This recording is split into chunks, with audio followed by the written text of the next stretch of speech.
hayas visto, ¿no? Exacto. Más o menos, ¿no? Sí, debe ser. Sí, Eso nos indica que igual tenemos que enamorarnos de ciertas cosas. ¿Qué tal? ¿Cómo va el amor por aquí? Que levante la mano los que estáis enamorados.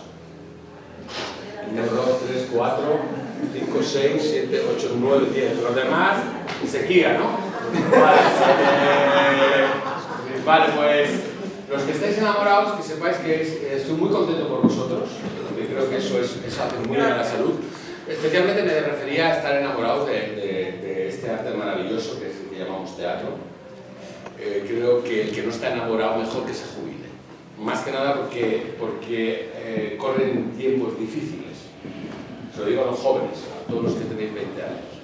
O vais con un fervor absoluto por este oficio, más allá de famoseos, de postureos, de nóminas suculentas.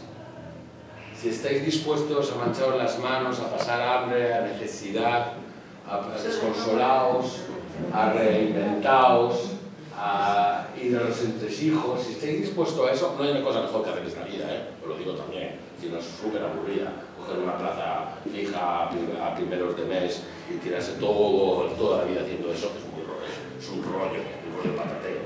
En cambio, de repente encontrarse la odisea de tener que luchar con los molinos de viento, creo que eso dignifica totalmente nuestra existencia en este paso por el planeta. Pero antes de seguir cascando el rollo, voy a dejar hablar a Alfonso. Era solo la presentación y fíjate, ya ha hecho la representación. Entonces, bueno, yo para no robar mucho tiempo os voy a dejar rápidamente con él. Solamente decir que, bueno, creo que es una gran oportunidad tener hoy a Piris aquí con todos nosotros. A mí en su día, la verdad es que me cautivó su pedagogía, la forma en la que trata el alumnado, las vocaciones que es capaz de tocar en las personas, ¿no? Para despertar un poco ese fuego que se dice que tienen los grandes pedagogos, que es incendiar por dentro la pasión para hacer arte dramático, para subirse al escenario, interpretar y crear historias. Entonces tuvo la capacidad de movilizar a todo un grupo de personas para quedarnos hasta la última hora de la tarde, hasta que nos echaban de allí ensayando un espectáculo que realmente tuvo su efecto, porque yo creo que tendríamos que decir que el panorama del teatro de gesto en España antes y después de José Piris es totalmente distinto y que le debemos en buena parte todas las técnicas que no están en libros, sino que van más allá, porque son técnicas que toman cuerpo y que se transmiten cuerpo a cuerpo, y entonces gracias a él pues en España han entrado pues, tanto la pedagogía de Marcel Marceau principalmente, también la gramática de Cru, también el ritmo de acción de Jacques Lecoq, etcétera, etcétera. Entonces creo que en España, gracias a personas como José Piris, ahora mismo tenemos esta herencia de cuerpo, herencia de movimiento, y que es un grandísimo placer hoy tenerte aquí con nosotros. Así que yo no te robo más protagonismo, te dejo aquí para que hables tranquilamente con ellos, y si luego te animas, te apetece hacer una demostración práctica, pues lo disfrutaremos un montón. Claro, faltaría más. Alfonso, yo cuando le veo, para mí es como ver a Puck, Pac. ¿Conocéis a Puck? ¿Sí? ¿No? Es total. ¿No? Total. ¿Qué conoce a Pac? A Puck. Nadie, ni idea, ¿no? Sí, Shakespeare, sí, Shakespeare. Puck. El sueño de una noche de verano, de William Shakespeare. Él hacía el personaje de Pac. Imaginaos lo que era, ¿no? Por eso él no envejece. Tiene un pacto con Oberón, el rey de las hadas. Bueno, es muy majo, me quiere mucho, ya lo digo. No soy tan... Bueno, miento. Soy un pesado, y especialmente por ser un pesado y un enamorado del arte. Llegué en un momento dado, después de estar bastante tiempo fuera por el sitio donde no se hablaba el castellano, y aprendiendo con personas muy particulares, ¿no? Yo voy a lamentar aquí algunos nombres en particular para que tengáis como referencia, pero seguramente ya habéis escuchado hablar de ellos o en libros o en algunos círculos relacionados con el teatro. Fueron mis 3 maestros a los que considero de mayor relevancia, aunque voy a hablar primero de la maestra, no de los maestros, que para mí ha marcado mi vida. Se llama María Cristina Pereira Fernández Quintanilla y es mi madre. De ella aprendí lo más importante que tengo en mi vida, que es aprender a ser buena persona, a aprender lo que es la elegancia espiritual y a creer en los sueños que perseguimos y de los cuales nos enamoramos. Esto, tuve la suerte de tener una madre así. Espero y deseo que cada uno de vosotros hayáis tenido un padre o una madre o alguien cercano que os haya inoculado esta idea. Gracias a ella, cuando me encontré con los maestros del teatro, pude abrazar sin reparo alguno su legado. Mis maestros, el primero de ellos, al cual considero como un abuelo, ¿no?, de corazón, es el señor Marcel Marceau. No sé si habéis escuchado alguna vez hablar de él. Es el discípulo directo de Charles Chaplin, que a él le conocéis porque salió mucho tiempo en el cine, y fue uno de los percutores del clown y del lenguaje de la pantomima cinematográfica a principios del siglo XX. En cambio, Marcel Marceau va a revolucionar la escena a mediados del siglo XX, pasa a ser un tesoro nacional en todos los países del mundo, desde Japón o Canadá. Os animo a que los que no lo conozcáis podáis ver. Y fue un gran emisario de un lenguaje que tiene que ver con lo que conocemos como pantomima, o también fue emisario del lenguaje del mimo de estilo, que es un tipo de mimo muy particular. Claro, cuando digo que fue un emisario, fue emisario porque fue un artista que estuvo sobre la escena toda la vida. Menos mal que no estamos en la Amigú, porque vaya fiesta que tiene ahí. Fue un artista toda la vida. ¿Entendéis lo que quiero decir con esto? Hasta sus 80 y tantos años estuvo subiendo a los escenarios. Eso es un gran privilegio. Ojalá alguno de vosotros pueda hacer esto. ¿Tú crees que llegarás? Muy bien, es una buena... ¿Alguien más piensa que llegará a los 80 y tantos sobre un escenario? No lo pienso, pero lo espero. Lo esperas, es interesante. Lo que sí que, si realmente lo pensáramos bien y lo sintiéramos y lo deseáramos, estarían súper contentos los del gobierno, porque no tendrían que jubilarse nadie, no tendrían que pagar pensiones y esas cosas, ¿no? Dedicarse a un arte como el teatro, como el lenguaje de las artes escénicas, no solo es un oficio, sí lo es, pero no solo es eso, es una pasión. Y una pasión no tiene miramientos. Las pasiones nos arrastran, pasan por delante de nosotros. Nuestra vida deja de ser, no es un horario el que vais a cumplir, ni un sueldo que vais a tener a final de mes. Para nada, es algo mucho más valioso. Es una transformación personal e interior, una transformación que empieza con nosotros y que termina con el mundo.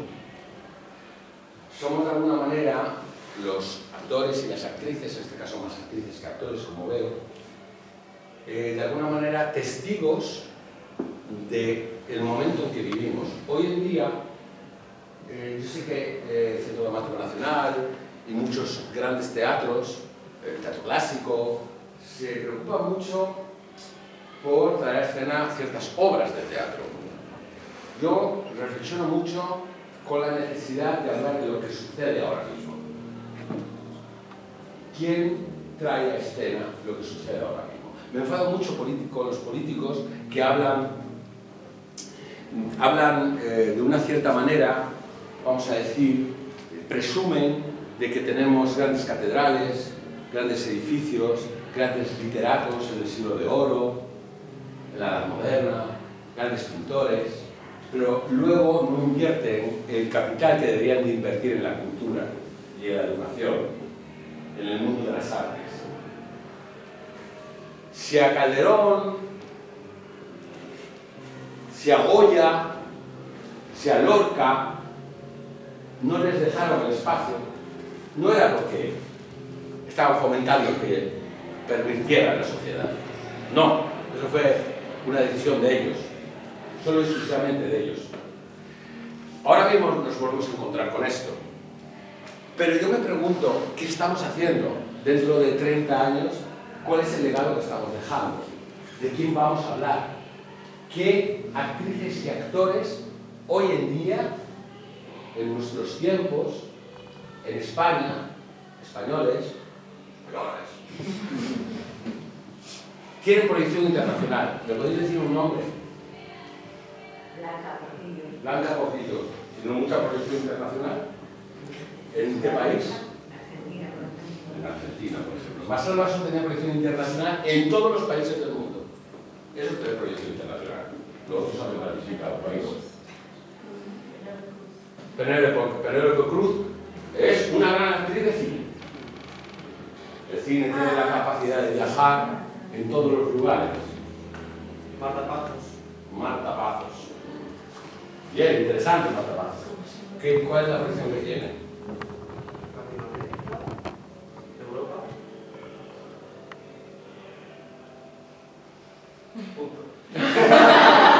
Que yo sepa. Pero bravo por Marta Pazos. Hombre, yo quisiera. Y es curioso, ¿no? Hemos hablado de 3 mujeres. No 3 hombres, 3 mujeres. Fíjate que al final vas a llegar a los 80 y tantos, ¿eh? Quiero con esto solo hacer reflexionar de cuál es la capacidad o el empoderamiento que tenemos como artistas hoy en día y cuál es la repercusión, cómo resuena esto fuera. O si es algo endogámico, si nos quedamos en algo aquí en el patio del patio particular. ¡Yes! ¿Qué hacemos? Esto es solo para chinchar un poco. ¿Habéis conseguido chinchar un poco? No mucho, no. ¿A quién he chinchado un poquitito? ¿A ti te he chinchado un poco? ¿Por qué? ¿Porque te gustaría que no fuera así? No. ¿Porque lo ves de otra manera? Sí. ¡Qué bien que lo veas de otra manera! Eso es maravilloso. ¿Sabes por qué? Porque hace falta permitir que la gente tenga su propio criterio. Porque vemos demasiado Instagram y le damos demasiados criterios ya hechos. Quitaos. Instagram aquí de... Muy bien, es que eres un chico de Instagram de nuestra época. Miki, ¿podrías enseñarnos un poquitín sobre el arte del gesto? Claro. ¿Podrías enseñar qué es una pantomima, Claro. tipos de pantomima, códigos, estilos del mismo contemporáneo? Sí. ¿Por qué os cuento todo esto? Os cuento todo esto porque cuando tenía aproximadamente unos 19 años, 18 años, me fui por toda España buscando a alguien que me enseñara a trabajar con el cuerpo. Y tuve que irme a París. Prácticamente visité casi todas las escuelas de teatro que había en aquel momento. Estuve con Marta Cinca en la Resac, posteriormente pasó a ser compañera con los años. Estuve con algunas personas con Mar Navarro, que en aquel momento acababa de abrir su escuela. No, estaba pensando en abrir su escuela, todavía no lo había visto.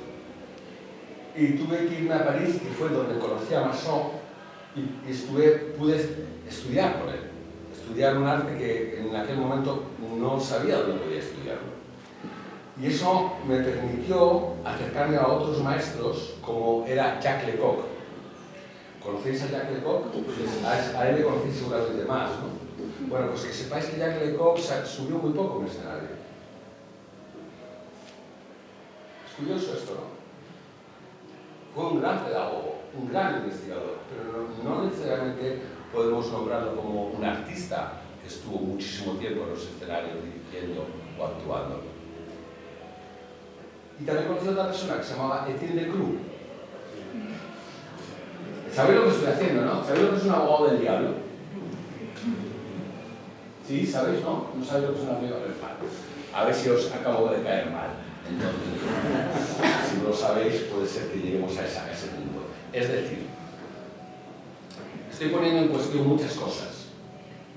Estoy poniendo en cuestión constantemente. Mi trabajo consiste en poner en cuestión, como vuestro trabajo consiste en poner en cuestión.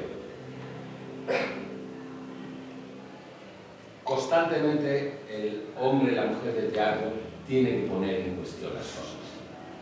es imprescindible.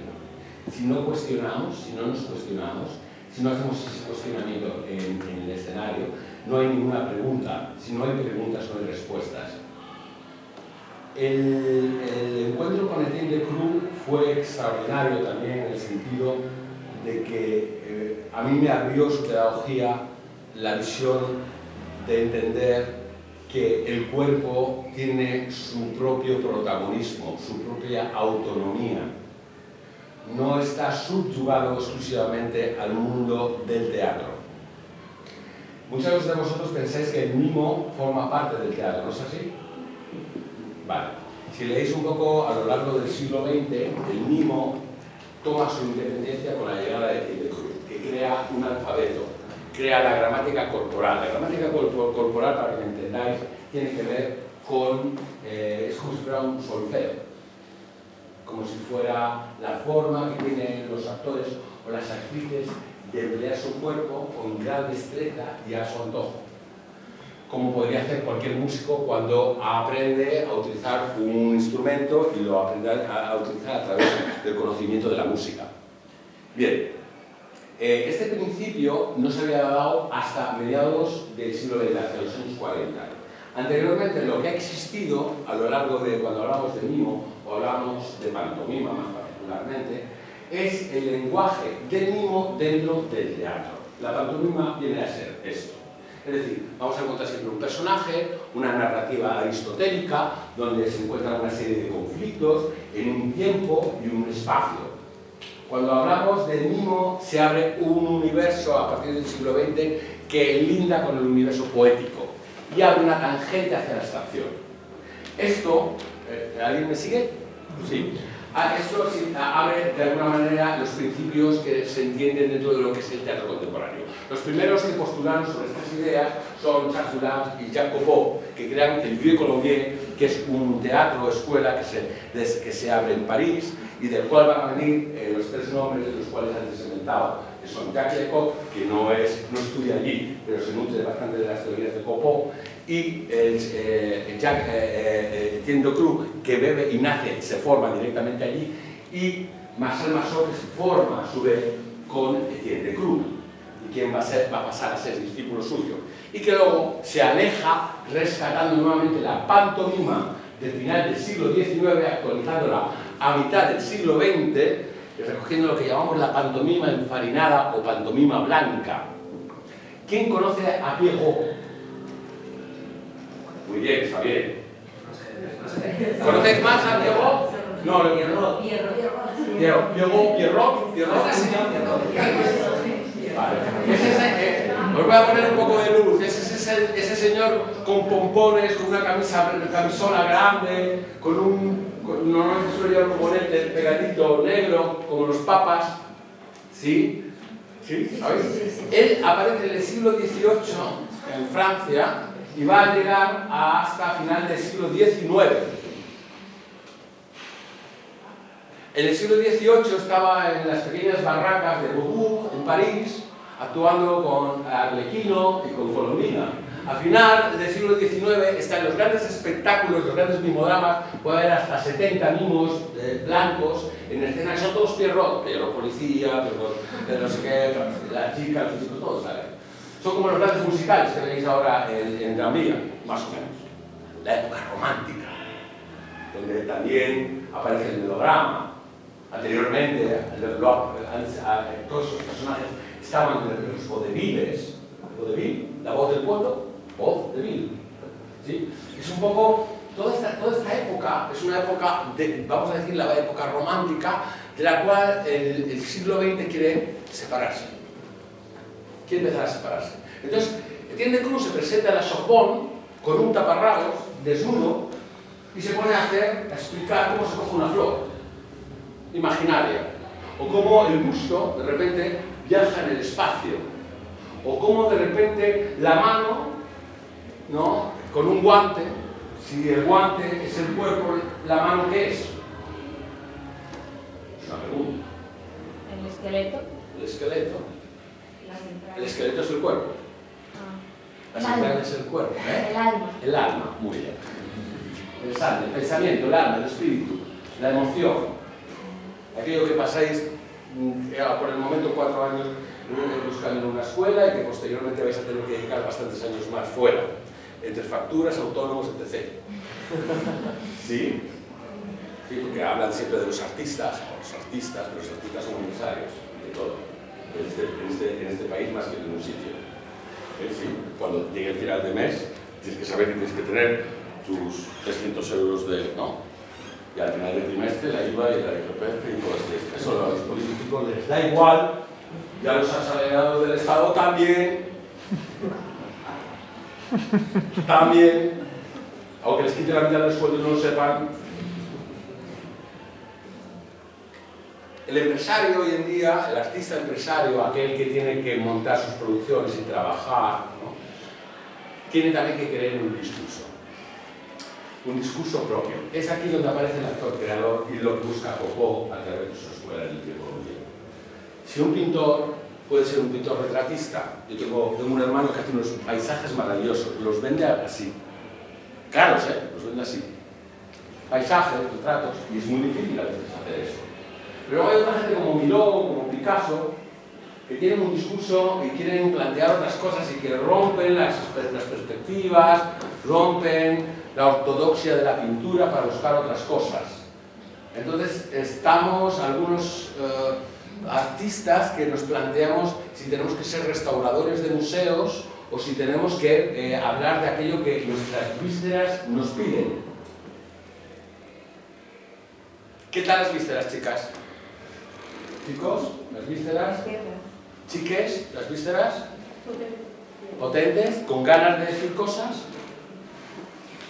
Porque ahí hay una parte importante, porque muchas veces las cosas que vais a querer decir no las va a comprar el mercado. Las ferias de teatro en este país no están interesados por lo que dicen nuestras vísceras, están interesados por el colorinchi, la producción efectista y el entretenimiento. La mayor parte de ellos no saben de teatro, no se programan. La mayor parte, hay algunos que sí, pero la mayor parte no es así. Entonces, ¿dónde nos estamos abocando artísticamente? ¿Hacia qué lugar estamos yendo? Yo en aquel momento me encontré con personas que para mí eran muy especiales, porque eran como abuelitos que amaban mucho lo que hacían. Cuando les veía hablar del arte, eran peor que yo. Se perdían muchísimo más, iban y venían. Estabas hablando con Marceau, te estaba hablando de cómo suspender una actitud en el espacio y en el tiempo, pero te estaba hablando de que la muerte de un soldado cuando cae necesita ser ralentizada, que no puede caer a peso de muerte, porque hay una transposición, porque hay una traducción en el cuerpo, porque lo que hacemos en el escenario, aunque sea parte de la realidad, no puede corresponder a la realidad, tiene que ser una esencia de ello. Entonces, de pronto empezaba a hablar de todo esto, y mientras iba hablando de todo esto, te decía que él, cuando perdió a sus padres en Auschwitz por los alemanes, entre tanto intentaba sacar a niños, a 300 niños en un campo con la resistencia francesa y poner sus vidas a salvo. No te hablaba solo de la muerte como un gestito. No, la muerte no se quedaba en un aula ni en un escenario. La muerte era la representación totalmente legítima de la consciencia del ser humano, nuestra capacidad de entender. Y como la muerte, el amor, los miedos. Entonces, de pronto empecé a descubrir que el cuerpo era el emisario de algo que iba más allá del propio ser humano, que contaba realmente la historia del ser humano, pero que era también capaz de hablar de las estrellas y de hablar del mar. Cuando una novia que tenía por entonces, italiana, que estaba loquísima, pero era muy maja, llegó un día conmigo encima del faro, en Santander, y vio el mar, dijo: es horroroso, es terrible, el mar Atlántico, da miedo. Ella estaba viendo con sus ojos azules el mar y estaba proyectándose sobre el mar, estaba proyectando la condición humana, las emociones humanas sobre el mar, sobre aquel árbol que se retorcía por el viento.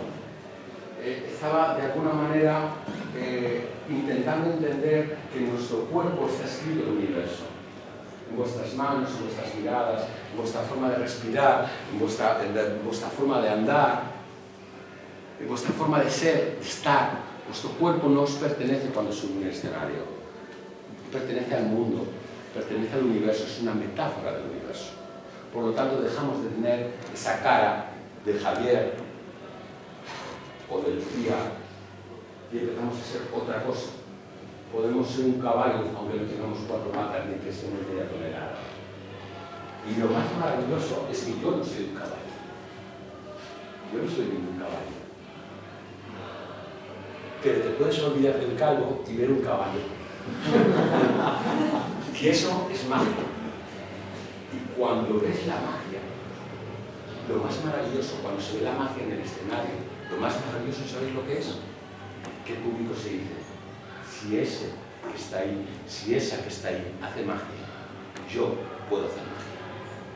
Precisamente por eso es tan importante las artes escénicas. Aunque haya 1000 películas de celuloide, aunque haya 1000 redes e inteligencias artificiales, habrá una cosa que nunca se va a poder hacer, que es este ritual, la capacidad que vosotros tenéis de imaginar, porque es mentira esto que nos han vendido de que el teatro se hace en un escenario. Y el teatro se hace entre el público y un escenario. Nosotros, los actores, nos vamos a morir de hambre si no llenamos los teatros. Esta es la realidad. La realidad es que el mundo fantástico que se construye sobre un escenario, lo que llamamos ilusión, la capacidad de ver aquello que no existe y hacerlo real nuevamente, generar con esto que no existe algo que existe de una manera suprema, eso solo lo podemos hacer en un hecho ritual, en una ceremonia, donde está el público y la escena. Y el cuerpo, en este discurso, es un gran catalizador. Porque el cuerpo finalmente es la materia en la que vosotras vivís durante toda vuestra existencia. Al punto de deciros que cualquiera de vosotros que se levante, levántense, uno de ustedes, el que más, muchas gracias, vengo aquí. Vamos a utilizar su cuerpo como metáfora de entender que cada uno de vosotros, cuando vais a alquilar una casa, por primera vez, sabéis dónde está el baño. ¿Cómo te llamas? Estela, qué bonito nombre. Eres de Santander, es que a mí las estrellas me encantan. Estoy ahora dirigiendo en México un espectáculo que habla de eso, de la luz de las estrellas. Y cuando ya no están las estrellas, la luz la seguimos viendo. Sí, es como el amor, que no está a veces en los matrimonios, pero tú lo sigues viendo. Bueno, Estela nos va a mostrar su cuerpo en un momento para hablar, porque Estela seguramente cuando vas a ver un apartamento que vas a alquilar, pues resulta que sabe dónde está la cocina, sabe dónde está el baño, ¿no? Pero cuando lo veo, sí. Claro. Si no eres, entonces tú te vienes conmigo, tú vas a ser adivina. Entonces, ¿qué sucede? Sabemos, incluso podrías saber cuál es la habitación dormitorio y cuál es el salón. También, ¿sabes? Pero si yo te digo, ¿dónde empieza tu torso y dónde acaba? Empieza aquí y termina aquí. Casi.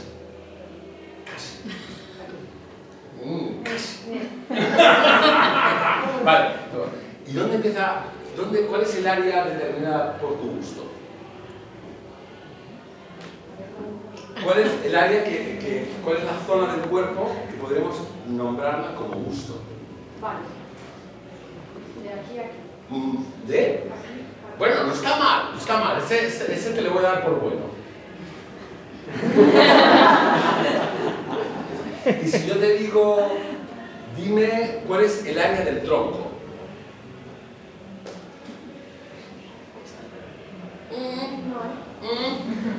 Es interesante, aquí la cabeza, la intelectualidad no está nunca limitada. No. Vale, bien, no te sientas para nada inculta o no. No te sientas para nada así. Esto, te lo digo, no te sientas para nada sí lo eres, imputa en esto, es verdad, pero el 99%, todos los que se ríen precisamente porque se reconocen en esa cultura. Esto es así. Pero lo curioso es que no te pienses que no es un hecho grave. ¿Sabes por qué? Porque nuestra primera casa es el cuerpo. Y sabemos reconocer la cocina y el baño del apartamento que acabamos de alquilar, pero no sabemos dónde están las habitaciones en nuestra casa. No sabemos cuáles son los territorios. No sabemos estar dentro de nuestra casa. ¿Entendéis? Y claro, a esto le sumas que un farmacéutico no lo sepa y dices, bueno, es farmacéutico. Pero alguien que va a trabajar con su cuerpo en un escenario no sabe esto, como diría Etienne de Cruz, que no lo digo yo, comer se tiene que permitir. Deberíamos decir que esto es una enfermedad. Claro, un actor, una actriz. ¿Estamos de acuerdo? Estamos de acuerdo. Es como no saber hablar. ¿No? Porque luego de repente llegan los directores y te dicen, vamos a hacer teatro físico. Muévete. Esto es como decirle a un actor, vamos a hacer teatro literario. ¡Habla! Tendré que saber lo que voy a decir, primero, tendré que saber lo que voy a mover. Lo segundo, tendré que saber cómo decirlo. Tendré que saber cómo moverlo. Lo tercero, tendré que saber por qué digo y hago las cosas de esta manera y para qué, con qué orientación, con qué idea, desde qué estilo, en qué código, en qué género. Yo creo que es lo mismo, ¿no? Sí. Pero luego de repente es como que el teatro físico es una cosa. Por ahí, bueno, ahora mismo el teatro físico está hasta de moda. Sí, ¿no? ¿Sabéis por qué? Porque antes no lo estaba. Antes el teatro físico era una asignatura, expresión corporal se llamaba. Y en los institutos se llamaba entrenamiento físico. Esto de te hacían correr por el patio y eso. Y eso era muy bueno para la salud. Es decir, que ahora la expresión corporal es vamos a aprender a mover las partes del cuerpo. Esta es la expresión corporal. Y seguimos así. ¿Qué hacemos, Estrella? Pues... Estela.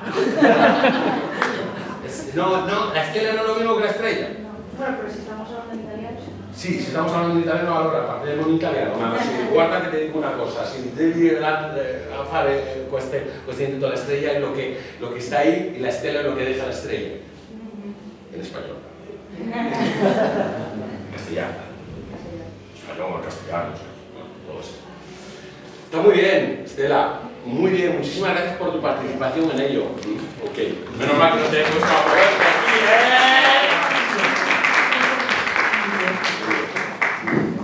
Vale.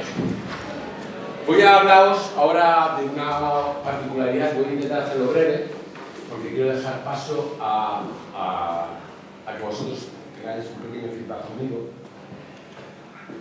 Yo me encuentro en el año 2009,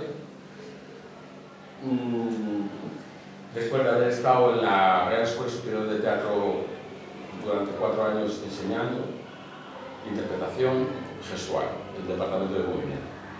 Me voy de allí y me voy a... es muy largo porque me voy, entonces no voy a explicarlo.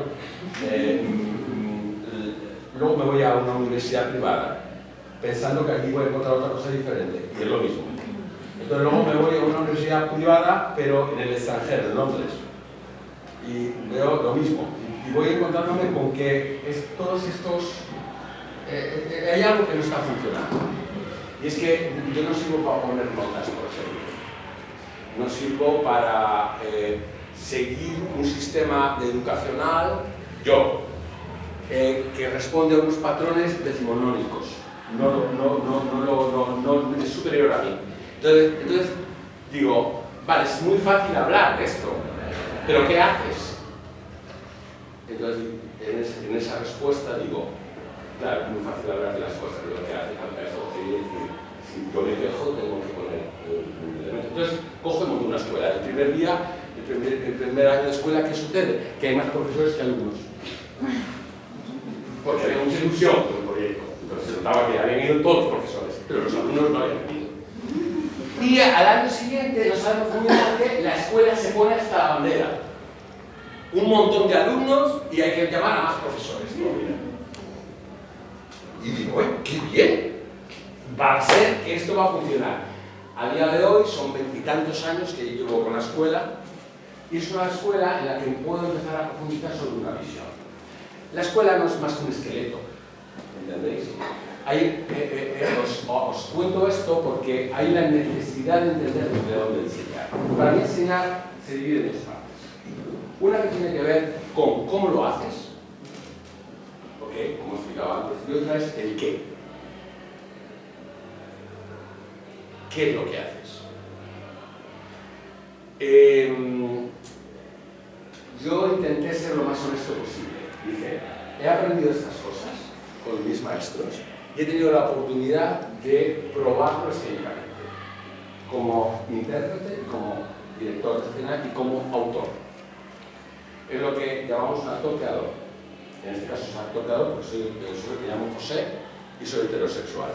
Pero cualquiera de vosotros seguramente podría tomar la misma actitud.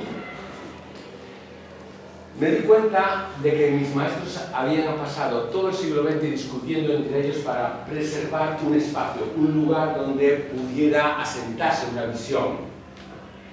Y me di cuenta del daño que se había hecho con eso. Porque no había una tolerancia entre ellos. Y me di cuenta de que yo era un testigo de que todas aquellas visiones funcionaban muy bien y que incluso ya podían dialogar entre ellas. Entonces puse junto a mi equipo la mirada en construir una metodología donde se pudiera beber de esas tres visiones principales sumadas a algunas otras. Entonces, el trabajo que yo desarrollo normalmente, o que desarrollo con el alumno normalmente, o el actor o actriz que viene a tomar formación, es un trabajo que tiene que ver con descubrir primeramente cómo el cuerpo trabaja en el silencio, cómo el cuerpo tiene la capacidad de abordar directamente lo que es la acción dramática esencial. Prescindir, por lo tanto, de la palabra como la acción intelectual y entrar directamente en lo que son las acciones físicas dramáticas. ¿Okay? De ahí hago una parada y paso directamente a encontrar cuál es el lienzo blanco. ¿Qué es el lienzo blanco? El lienzo blanco es encontrar un lugar neutro donde poder empezar a construir la personalidad artística de cada uno de nosotros, de cada uno de los individuos. Es decir, para ello utilizo la estructura creada por Jacques Lecoq y anteriormente por Jacques Copeau, que responde primero a la máscara noble y posteriormente a lo que conocemos como máscara neutra. Estoy aproximadamente un mes y medio trabajando sobre los principios de la máscara neutra, donde lo que hago es ordenar la universalidad, la neutralidad, que no existe como la universalidad, no existe ninguna de ellas, pero está muy bien ir a buscarla porque aprendes muchas cosas por el camino. La proyección, la capacidad de disolver el cuerpo humano para entrar en lo que llamamos la mímesis del universo, es decir, lo que entendemos como una abstracción física. Despertar dentro del cuerpo la necesidad del deseo sin invitar a las emociones. El trabajo, por lo tanto, de progresión en la búsqueda de un objetivo. La capacidad de entender lo que son los esfuerzos como una manifestación dramática del propio cuerpo. Y lo más importante, entender lo que es la dinámica. ¿Alguien de vosotros, los que estáis aquí, sabéis describirme lo que es propiamente la dinámica? Llevamos 50 años en Centro Europa asentando estos principios. Pero cada vez que hago esta pregunta la gente no sabe hablar de la dinámica. Okay. La dinámica es el fluido que estudiamos para entender cómo la emoción o la implicación del movimiento en escena responde tanto al pensamiento, a la emoción, al sentimiento y a todo tipo de estímulos externos e impulsos. Todo esto se canaliza a través del estudio del movimiento. Para eso entramos en lo que conocemos el fondo poético común. El fondo poético común es la mímesis desde la forma y el movimiento de todos los segmentos articulados de la naturaleza. Es decir, empezando por los 4 elementos, siguiendo por las 4 estaciones, pasamos al comportamiento de las materias, seguimos con el trabajo de la luz y la sombra, de ahí pasamos a los colores, de los colores pasamos a las notas musicales, trabajamos en las emociones en el espacio. Cuidado, cuando hablo de una emoción, por ejemplo, no estoy hablando de cómo estás tú, cómo interpretas el enfado, sino cuál es la conducta del movimiento del enfado en el espacio, más allá de que esté aliado a un sujeto o a un personaje.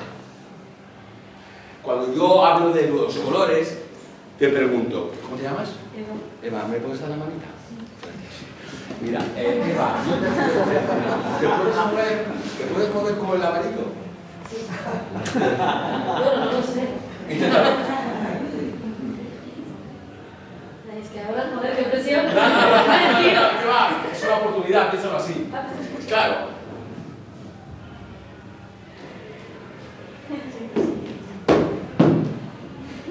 Muy bien, qué bonito.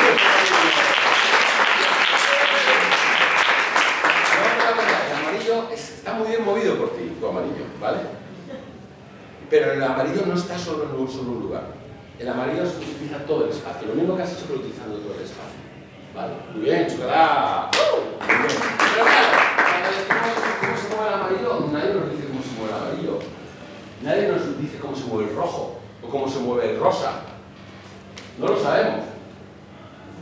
Nos lo tenemos que preguntar.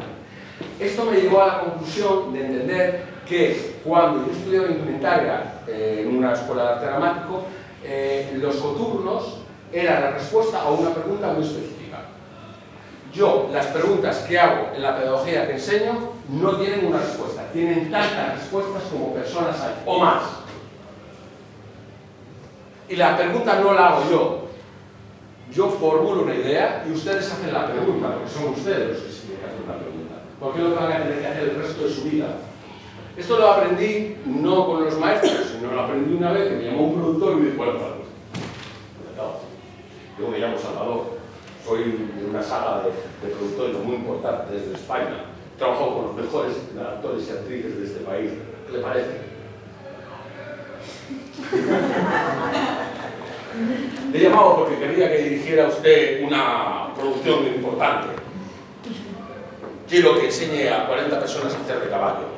Estaría usted en su Historia de un caballo de León Tolstoy, conocen ustedes como Cervantes de Rusia. No conoce, no se preocupe. ¿Usted cree que está en grado? ¿Usted cree que está en grado de dirigir eso? Soy productor, ¿eh?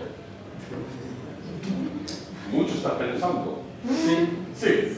Muy bien. Y cuando salí por la puerta, imagínate cómo me temblaban las piernas. Lo primero que hice fue llamar a mi maestro y decir, ¿qué hago? Me dice, maestro, yo no he aprendido a hacer un caballo en su escuela. Y me dice, pues ya sabes lo que tienes que hacer. Vete a ver caballos. Así que así fui a ver caballos. Y ahí es donde me empecé a preguntar. Entendí que las cosas no se aprenden porque te las enseñan. Se aprenden porque tú quieres entenderlas, porque tú te preguntas y porque tú te las ingenias para llegar a ellas. Lo que hacéis en una escuela, lo que hacéis en esta escuela, con todas las escuelas en las que vais a estar, es aglutinar una información que podéis aprender durante 40 años en 4. Porque os colocan en un lugar, ¿ok?, para enfrentaros a ella. Pero ahora hay un trabajo también que tenéis que hacer cada uno de vosotros, que es el de preguntaros en todo momento. No, yo una cosa que me encanta es preguntarme si la respuesta del examen que me han dicho que es correcta. ¿Sí? Cuando yo soy disléxico, ¿sabéis lo que es la dislexia? Llevo aproximadamente unos 54 años con la dislexia. La dislexia, finalmente, me puso en jaque cuando yo tenía que estudiar carreras superiores, porque me ponían, a veces no entendía muy bien si era B o V, la palabra. Y claro, después de aprenderme tantas cosas, me suspendía por la B y la V. Chicos, chicas, esto es así, profesores, esto es así. Lo digo también porque tendréis clubes que corregir. Pero eso me llevó al lugar de crear una nueva letra. Una letra que para aquel que la leyera la podía leer como B o como V. Porque entendí una cosa, entendí que el problema no era mío, era del lector. El lector era el que tenía chipela cuando porque yo entendía muy bien lo que quería decir cuando estaba escribiendo, pero él tenía chipela porque veía que era con B o con V, entonces se lo ponía. Entonces, voy a hacer una letra que no cause problemas, diplomática, porque todo el mundo contento, y así hice. Entonces, preguntaos cómo resolver las soluciones, cómo despertar vuestro ingenio. Eso es lo extraordinario. Cuando yo entendí todo esto cuando vi a Lindsay Kane, trabajé con él en un par de espectáculos en su compañía, y cuando nos íbamos todos a comer, Lindsay Kane, que era el director de una ópera en la que trabajaban más de 60 personas, cuando habían ido todos al chino a comer, y él estaba allí pintando todavía un traje, y salía, le dejaba allí, salía a comer. Y cuando estaba llegando yo al restaurante, él ya se había avanzado y estaba en un chino viendo botones. Un señor que tenía su vestuarista, pero eso se llama pasión. Eso se llama no estar muerto y entender que esa es tu vida. Entonces, os digo esto porque creo que es muy importante que os preparéis para ello. Porque habrá un momento donde vosotros tendréis una laurea y no vais a saber qué hacer con ella. ¿Sí?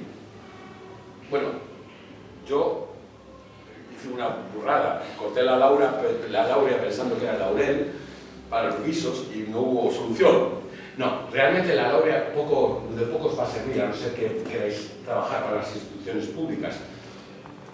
La laurea lo que os va a indicar es que habéis vencido un periodo de vuestra vida, pero es el momento donde vais a tener que despegar. Y esto sí va a suponer tener que crear una compañía, saber presentar un presupuesto, saber construir un traje, saber hablar con cariño a vuestros actores si les estáis dirigiendo, saber crear con vuestros compañeros, creer cuando ya no hay forma de creer, seguir creyendo. Porque vuestro oficio es un oficio complejo, conlleva y más en nuestros días. Entonces, no estoy desanimándoos, ni mucho menos. Estoy intentando deciros una verdad con la que os vais a entender y vais a tener que andar mucho, es un camino largo a hacer. ¿Sí? Ok. El estar en la escuela de repente me permitió empezar a preguntarme cómo las diferentes corrientes podían hablar. Cuando yo entendí que el cuerpo poético amanecía a través del estudio del universo, del fondo poético común, empecé a entender que los personajes, la construcción de los personajes a través de los animales, a través de todo el repertorio en el que había profundizado, podían dar una vastedad al trabajo de la actriz y del actor, al punto de empezar a crear un nuevo sistema, que es lo que llamamos el fondo poético humano, es decir, cómo trabajar las edades dentro del cuerpo, cómo trabajar los diferentes géneros, los diferentes sexos, las diferentes energías, los diferentes roles, las diferentes jerarquías.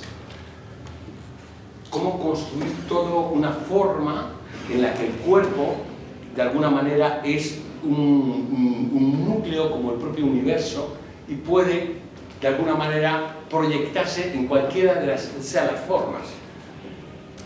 Y eso me llevó, posiblemente, al elemento más sagrado del teatro. ¿Sabéis cuál es? ¿Cómo, cuando visteis la primera vez un anagrama de teatro, qué es lo que visteis? No, los teatros son dos máscaras. Una que ríe, ¿no? Parece que está muy contenta, y la otra que parece que se han tirado los presupuestos del Estado. Entonces, esos dos, digamos, esas dos máscaras. ¿Sabéis por qué yo me puedo permitir decir muchas cosas? ¿Lo sabéis? Porque digo lo que me da la gana. Porque soy independiente. Porque pago mi libertad todos los meses. 330 euros al mes. De seguridad social, más los trimestres. Más no tener jefes, más no tener seguridad. Y mi hijo tampoco tiene seguridad. Mi hijo de 7 años no tiene seguridad. La seguridad soy yo. ¿Me expliqué? esto es importante, que nos priven de nuestra libertad. La máscara que ríe y la máscara que llora. Las máscaras, es el elemento más sagrado. ¿Máscara, sabéis lo que significa?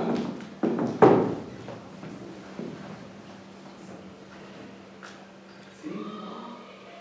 ¿Y personaje, sabéis lo que significa? Las máscaras de persona. O sea, De persona, muy bien, las máscaras vienen de persona, muy bien. ¿Y qué es persona? para el sonido. Muy bien, la máscara permite personaje, ¿ok? Personaje para sonar. Para sonar, ¿sí? Vale. La máscara seguramente, como concepto, esta es la palabra como concepto, pero la máscara ya existía cuando nuestros ancestros, antes de saber lo que era el teatro, bailaban en torno a un fuego. Y se ponían la máscara del sol, la del ciervo, que iban a cazar, que bailaban, golpeaban contra una madera. De alguna manera, a partir de ahí empezaron a creer en elementos sagrados, elementos que estaban por encima del ser humano, lo que llamamos divinidades. Esa ritualización es la que debería de estar hoy en el teatro, debería seguir existiendo y de la cual no deberíamos de seguir desconectados. Por eso mismo me pregunté, vale, he trabajado con la máscara neutra, pero me gustaría trabajar con otras cosas. Entonces, ¿a dónde me acerqué? Me acerqué a nuestros días, a ver esa silla y reconocer un rostro en esa silla.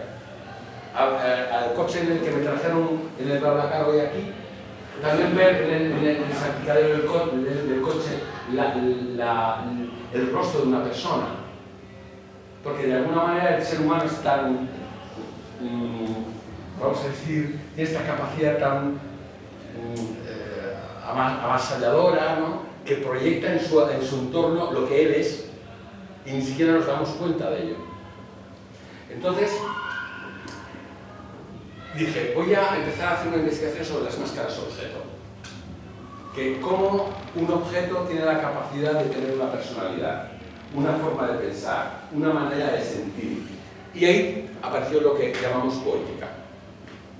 Posteriormente a esto, hice un viaje sobre las máscaras suizas, o máscaras naive, o máscaras larvarias, que lo que buscan es esa máscara que es todavía un embrión, que todavía no se ha materializado en toda su naturaleza formal. ¿Okay? Y entendí que dentro de esas máscaras proporcionaba al intérprete la capacidad impulsiva de moverse desde un lugar que tiene que ver con el animal, que tiene que ver con una criatura primaria, como la de un niño. Esta ingenuidad, esta manera de percibir y existir en el mundo, directamente despertaba los estímulos inmediatos dentro del cuerpo del actor, de la actriz. De ahí me fui dirigiendo hacia algo que tiene que ver con el silencio, porque son máscaras que no permiten hablar. Y apareció algo que de alguna manera me empezó a interesar, que era cómo la diferencia que había entre la emoción y el carácter. ¿Alguien sabe la diferencia entre la emoción y el carácter? El carácter es innato. ¿Eh? El carácter es innato y la emoción. ¿Tú crees que es innato el carácter? Sí. ¿Y la emoción? Ya depende de otras cosas. ¿Pero no es innata? No. ¿Alguien está en desacuerdo? Los sentimientos son quizás innatos. es algo más puntual y el carácter se construye en el tiempo a lo largo de los sucesos. Vale, o sea que de alguna manera la emoción, una reiteración de una emoción puede hacer que un carácter se Construir un construya. carácter. Ah, interesante. ¿Sí? Esto hace que de alguna manera si una máscara tiene un carácter,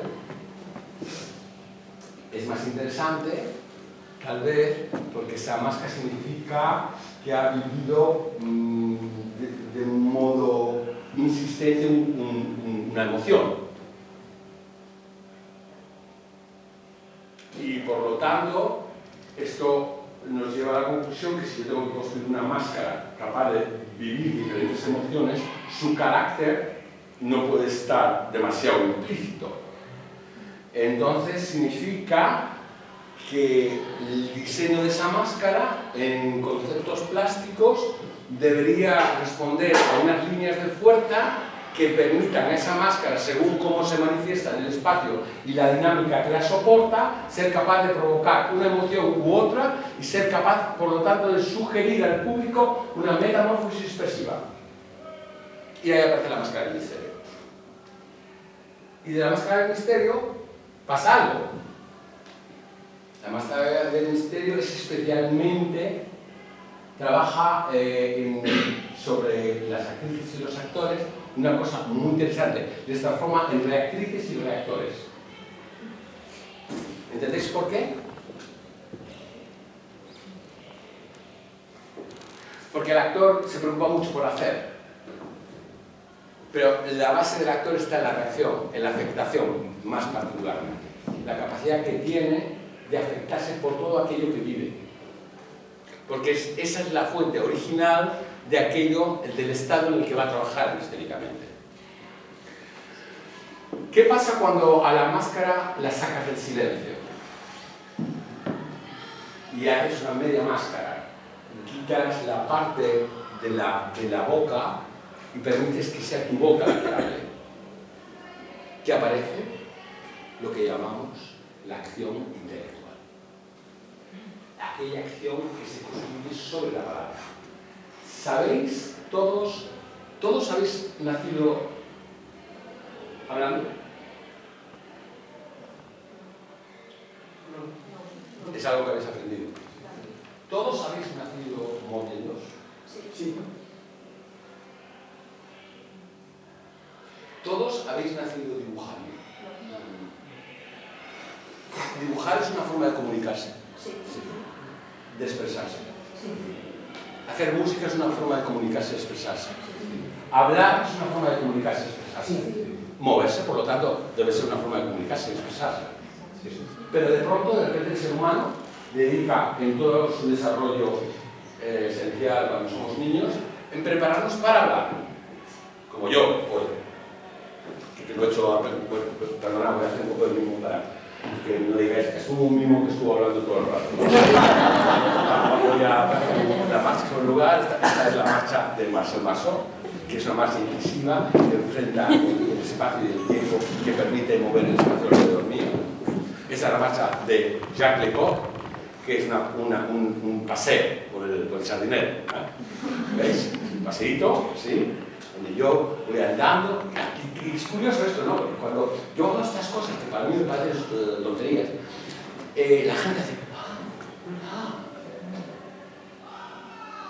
Cuando de repente yo a la gente le digo, mira, esto es un punto fijo, es cuando todo el mundo saca el móvil, se pone a grabar.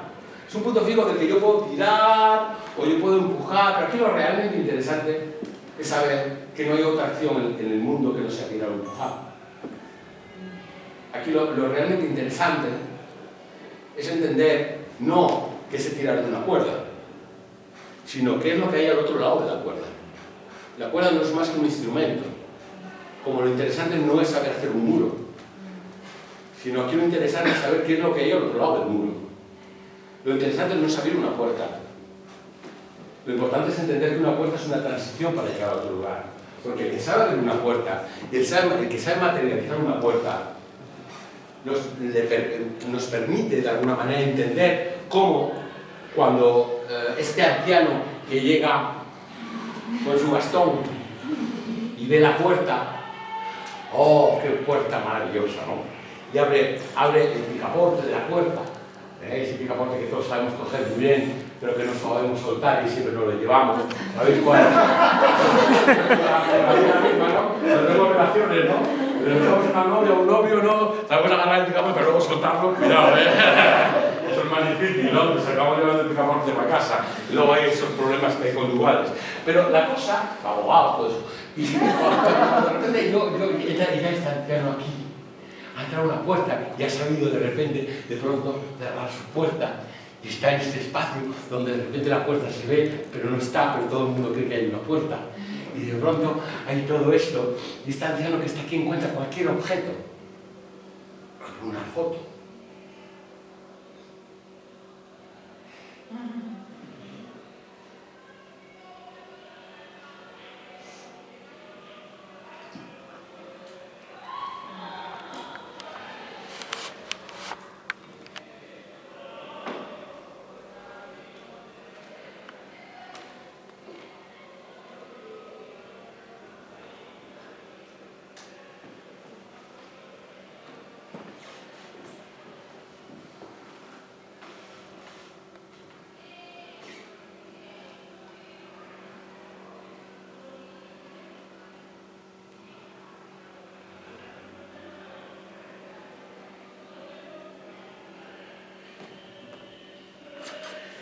es otra puerta.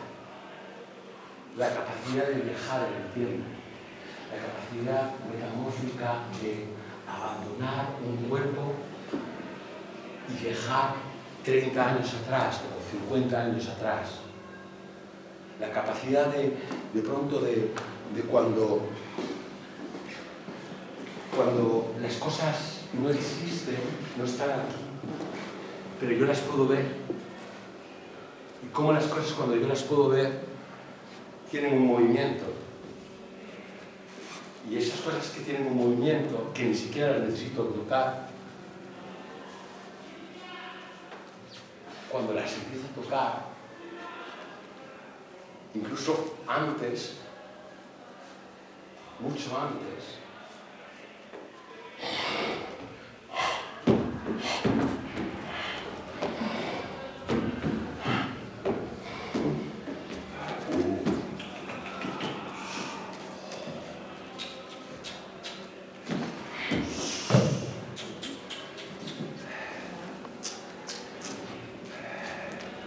las cosas aparecen, las cosas que están en nuestro imaginario aparecen.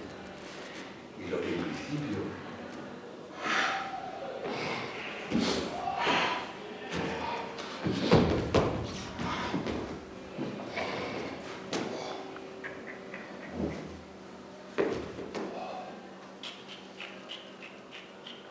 en principio veo fuera,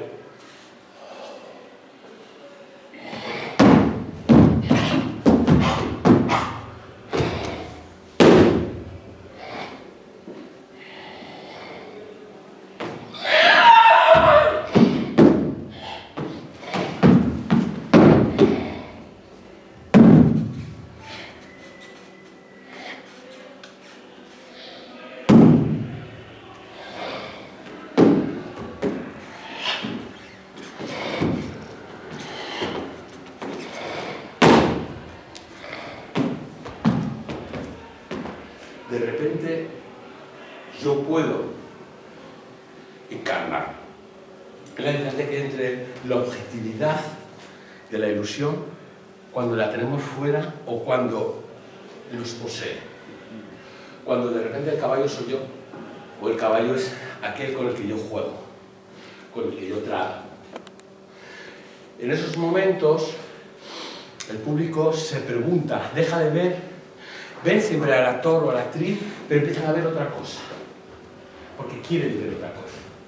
Es la fuerza que tiene el teatro, que induce al mundo a creer en lo increíble. Por eso, tenemos que plantearnos realmente, cuando el teatro se aproxima demasiado a la realidad, si la realidad no es más fuerte que el teatro.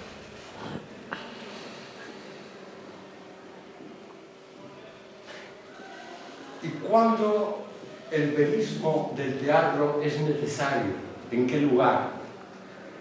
El cine tiene la gran capacidad de transponer aquello que hacemos a través de la fotografía. En el cine, el director elige aquello que el espectador va a ver. Aquí, para que vosotros veáis algo, yo os tengo que llevar a que lo veáis.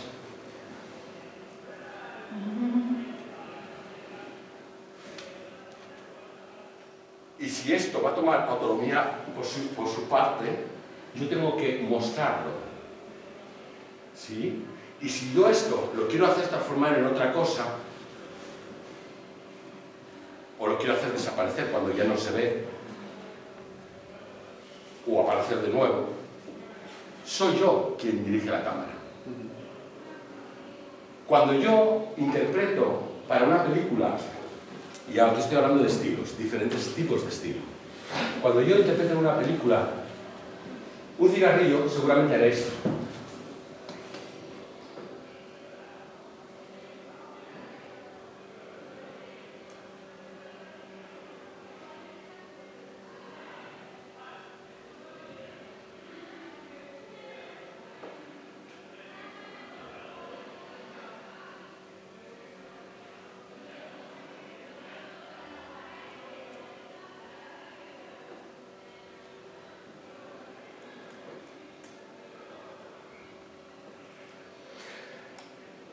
Pero si yo tengo que hacer una pieza que dure aproximadamente 1 hora, y esto es un detalle de mi historia, haré esto.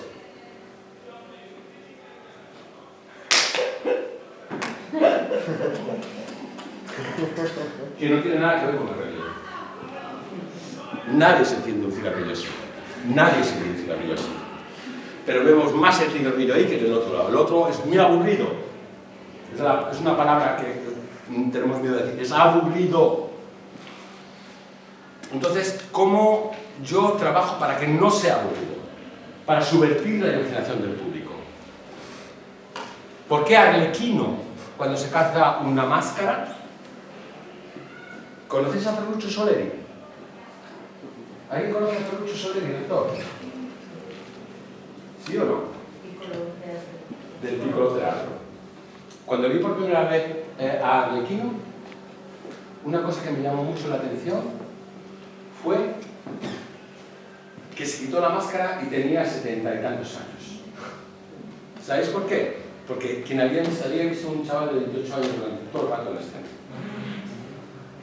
Y eso no se lo daba la máscara.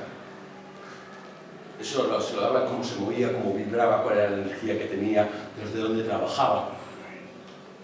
Cómo de repente, cada vez que tenía que decir algo o expresarse, estaba ahí, en esta energía. Claro, decimos, ¿qué es el arte? Cuando hablamos de arte estamos hablando de artesanía, de artificialidad, de construcción, de traducción. ¿Estamos traduciendo la realidad o estamos haciendo realidad? Estamos creando una nueva realidad, por lo tanto, ¿cuál es esa traducción y cuál es la técnica que tenemos para llevarla a cabo?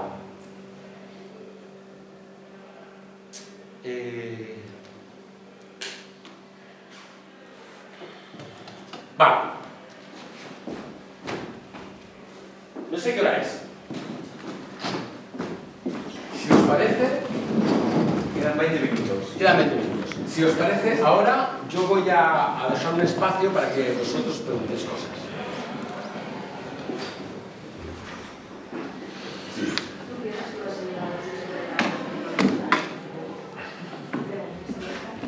Si lo pienso, lo siento.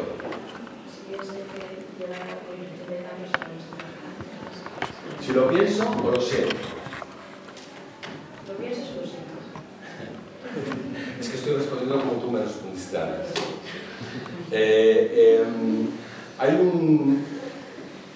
La cuestión, no sé si lo pienso o lo siento, no sé si lo quiero. No sé si quiero estar hasta los 80 y tantos años en un escenario o me voy a interesar por el camino en otras cosas. Porque en mi vida ha habido muchos momentos, en mi vida, a lo largo de mi vida, donde yo he pegado muchos volantazos.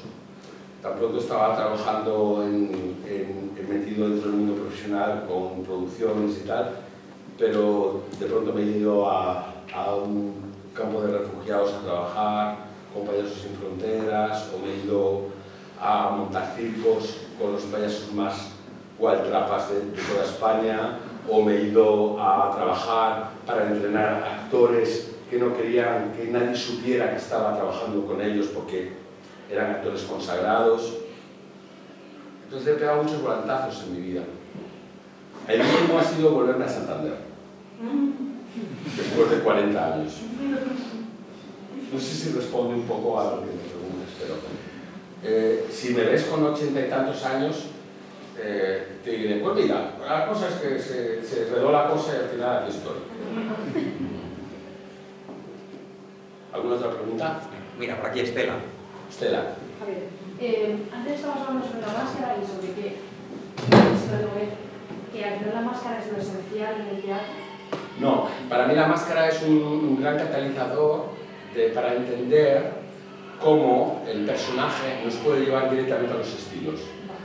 Puedes empezar con una máscara, como hablábamos, larvaria o expresiva, puedes llegar a la comedia del arte o a la comedia humana, donde aparece la palabra, y posteriormente vas a ir seguramente viajando en otros tipos de máscara, como puede ser la máscara corporal que tiene el bufón, o la máscara una de las más pequeñas del mundo, como conocéis, la máscara del clown, o un juglar con su atracción para con las gentes, su capacidad de gestionar el público, o el grotesco, como esa deformidad absoluta del alma humana en el poder y en la incapacidad, ¿no? Pero, por ejemplo, en todos estos estilos y en el teatro en general, ¿qué hay de ritmo? ¿Qué hay de? Del ritmo. El ritmo ritmo, interno y el ritmo, o sea, el ritmo general. No solo... el ritmo para mí, más que... puede tener que ver con el estilo, pero sobre todo el ritmo se instaura sobre la emoción. Para mí tiene más que ver con la emoción. Lo que pasa es que la emoción no es lo mismo que tú hagas un melodrama, que hagas una obra realista, que hagas una obra de clown o que hagas una obra de máscara del silencio. Por ejemplo, una máscara ritual. El ritmo cambia totalmente, porque el código te lleva a un tipo de necesidades específicas para que el estilo en sí pueda funcionar. ¿Sí? Hay muchos tipos de ritmo. Claro. A ver, en cierto modo, el propio corazón es el primer ritmo. Es la pulsión. La pulsión es el Sí. primer ritmo. Como el tempo. El reloj está construido sobre el corazón. Entonces, claro, transformar eso, o sea, ese ritmo interno del actor a los diferentes estilos, ¿qué tan complicado es? Tiene que ver más que a los diferentes... primero hay que conocer el lenguaje en el que tú te estás moviendo. ¿Qué es lo que te proporciona el estilo y dónde te coloca? ¿Cuáles son, por lo tanto, la conducta y las herramientas que vas a emplear en cada uno de los códigos? Pero más allá de todo eso, realmente lo que marca el ritmo es la necesidad que tiene el personaje para cumplir la finalidad de lo que viene a hacer la escena. Si yo abro una puerta y escucho al otro lado de la puerta que mi mujer me la está dando con otro, seguramente voy a entrar en principio sigilosamente para pillarles desprevenido. En cambio, si es un Doberman el que me sigue por el pasillo, seguramente no voy a tardar mucho en atravesar la puerta. Por lo tanto, es las necesidades que tiene el personaje para poder cumplir los eventos o sucesos que se dan en escena, lo que va a definir el ritmo interno o el timing que vive el personaje en escena. Esto es así. Lo que sucede es que luego, lógicamente, dependiendo de la naturaleza del estilo, por ejemplo, el melodrama es un lenguaje que lo que tiende es a alargar las emociones. Entonces, por lo tanto, el ritmo está en un sostenido. Mientras que si tú hablas en vez del melodrama, estás hablando de una comedia grotesca, es compulsiva el ritmo de la comedia grotesca. En cambio, si estamos hablando, ¿qué te diría yo?, de una tragedia, es un trabajo de increscendo en cuanto a la propia emoción, ¿sí? Y en cambio, si hablas con los bufones, están llevándote a un lugar para llevarte a otro, y cuando ya estés totalmente envuelto, se van a dirigir, van a parar el tiempo y van a mirar al público y a Dios para reírse de Dios y de nosotros. Entonces, el bufón, que se mueve en el plano del sótano, ¿no? De su tierra, ¿no? De alguna manera se mueve con una densidad que hace alusión al aspecto grotesco o de la gruta, la cavernosidad que conlleva el propio estilo. Entonces, el lenguaje de los estilos no es... el artista no, más allá de aprender un estilo para poderlo representar, para poder trabajar con el clown, con la comedia del arte o con el melodrama o con una máscara expresiva, no es tanto muchas veces esta utilidad la que buscas en la formación, que también te da esa capacidad, sino más qué es lo que despierta dentro de la naturaleza del actor. Despierta la vulnerabilidad, despierta el objetivo crítico, despierta el placer por el poder, lo que es el empoderamiento, respeta ¿qué te diría yo?, la seducción. ¿Qué es lo que despierta dentro del intérprete? Cada uno de los estilos, de alguna manera, hace fermentar estos ingredientes, estas esencias que dan la posibilidad a un intérprete de tener una globalidad poliédrica dentro de sus posibilidades interpretativas. ¿Sí? ¿Más preguntas? En la construcción de un personaje, pues lo que dices, ¿no?, que nacemos sabiendo moviéndonos. ¿Sería propio comenzar la construcción del personaje a partir del movimiento como primer pilar? Bueno, para mí no hay un punto no hay una receta, lo primero, no hay un punto de partida, sino hay muchos puntos de partida. Cuando construyes un personaje puedes partir de una inspiración, de alguien que conoces, puedes partir de unos antecedentes, de un condicionamiento que tú generas al personaje porque le sitúas con unas elecciones que has hecho sobre este, o porque requiere tener una naturaleza del perfil para poder abordar o colocarse dentro de unos sucesos determinados que va a vivir dentro de la historia. También puedes hacer un trabajo de motorización a partir de una de las partes del cuerpo. Este personaje vive en las manos. Este personaje no vive de frente, vive siempre lateral, por ejemplo. O este personaje habla y se mueve como un oso. O este personaje no se mueve como un oso. Este personaje se mueve como una gallina, y habla como una gallina, y mira como una gallina, y reacciona como una gallina en una situación determinada. Este personaje, vamos a decir, digamos que la construcción de un personaje no se basa solo, se basa de muchos particulares diferentes, de muchas influencias diferentes, pero en especial modo tiene que ver con cómo es el estilo en el que va a vivir el personaje. Y parece que hay algo común, que es el instinto del actor. El saber ubicar la herramienta que tienes que utilizar para poder construir ese personaje. Sí, tiene que ver con el instinto, pero también tiene que ver con el conocimiento. Porque si no tienes un conocimiento es muy difícil saber hacia dónde vas a orientar.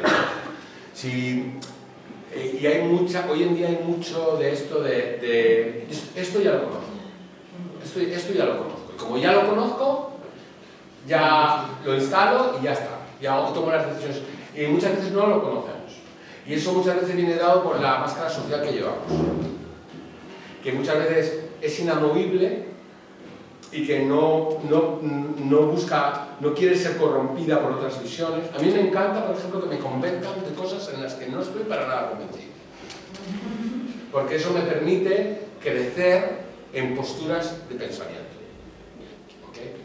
Entonces, bueno, yo creo que tiene mucho que ver con esto. Primero es conocer bien en el código en que te vas a mover, y luego a partir de ahí vas a ver si vas a necesitar, si es un personaje de comedia del arte, pues seguramente vas a poder tirar mucho de animales, porque es una naturaleza grotesca que vas a buscar. Pero si estás jugando un realismo mágico, pues seguramente vas a buscar otras cosas.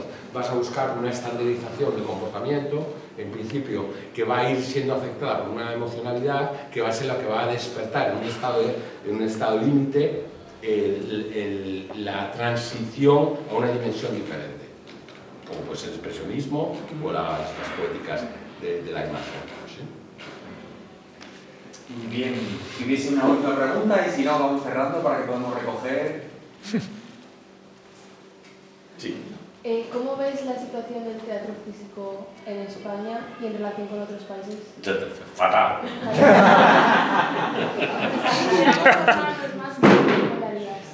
Mirad, yo creo que el teatro físico es algo tan milenario, existe, igual nosotros en España no hemos tenido una gran tradición, especialmente los 40 años de dictadura que tuvimos, pero también antes. Pero pensad que cuando hablamos del teatro físico no estamos hablando de la última moda de cómo si nos dirigimos al teatro que se hace con el cuerpo. Cuando hablamos del teatro físico estamos hablando del no, del kabuki, del katakali, del karipayatu, estamos todas las culturas del mundo han trabajado el cuerpo y el teatro ha requerido siempre del cuerpo, empezando por la máscara como los griegos o los italianos o luego los franceses con la comedia del arte, todo el mundo de los juglares, ¿no? El cuerpo era el elemento principal. Hoy en día, ¿dónde hemos llegado? Pues hemos llegado a un cuadradito que lleváis todos en la mano y en el que estamos la mayor parte del tiempo con el cuerpo, con la cabeza, con el yugo del capitalismo metido aquí, y nos creemos toda nuestra realidad tiene que ver con esto, con los likes, todo está ahí. Entonces, bueno, si me preguntas si el cuerpo responde a esto, responde de esta manera. Con lo cual lo que tenemos que es, no nos tenemos que preocupar tanto sobre la idea de qué pasa con el cuerpo. Tú piensas que cuando yo me pregunté ¿dónde me puedo formar en España en cuerpo? Me tuve que ir a París. Si yo hubiera pensado cuál iba a ser mi futuro en España, en el teatro físico, y me dijeran, es que no hay nadie, yo hubiera desertado totalmente, hubiera dicho, bueno, es otra cosa, pero de esto me voy a morir de hambre. Pues yo llevo 50 años o 40 y tantos años viviendo de esto, de mi trabajo. Y como yo, muchísimas personas que se han formado, que tienen sus compañías, y algunas compañías de teatro físico, como Cero en Conducta, por ejemplo, que ahora he estado haciendo una cosa con ellos, trabajan desde el cuerpo y desde el objeto. De pronto hay otra gente que trabaja el trabajo social a través del cuerpo, otros que llevan el cuerpo al universo del payaso o del clown, otros que llevan el cuerpo al mundo de las marionetas, otros que llevan el cuerpo al mundo del circo, otros que llevan el cuerpo a hacer teatro-danza. Entonces, el cuerpo, como es un común denominador que lo puedes encontrar tanto en la ópera como lo puedes encontrar en cualquier lugar, en la calle, en un teatro infantil, en un teatro posmoderno, el cuerpo va a estar en todos esos sitios. Entonces, hay grandes, vamos a decir, oportunidades para que el arte corporal vaya adelante. Seguramente en naturalezas diferentes, pero yo siento hoy en día que los artistas que tienen apetito por la creación utilizan el cuerpo en una primera instancia. Esto no quiere decir que no puedan utilizar la voz. El cuerpo y la voz, el cuerpo es voz, de hecho. Yo empleo muchísimo la voz en mis espectáculos también. La palabra, la voz, el sonido, la música, los objetos. Otras veces puedes hacer un trabajo totalmente básico, como antes me veis haciendo un trabajo corporal, donde yo prescindía de todos los elementos de un teatro totalmente pobre. Claro que se puede hacer también, más hoy en día, que no tenemos un duro. ¿No? Entonces, ¿cómo yo construyo desde esta idea? Entonces, hay algo que nos dicen siempre, eso oye, y cuando cojo los BlaBlaCar, me dice la de BlaBlaCar, me dice, ¿tú la que te diga? Que yo me dedico al teatro. Me dice, ¿se puede? ¿Qué salida tiene eso? ¿Qué salida tiene eso? Y yo digo, pues tiene la salida de urgencias, cuando tal, tiene la salida de actores también. Es decir, sí, vale. Es decir, yo creo que sí, que eso, que al final que se puede hacer mucha labor en esto. No pensemos en las salidas que tiene, pensemos en lo que realmente deseamos. Para mí ha sido un placer poder compartir con vosotros este rato y compartir un poco esta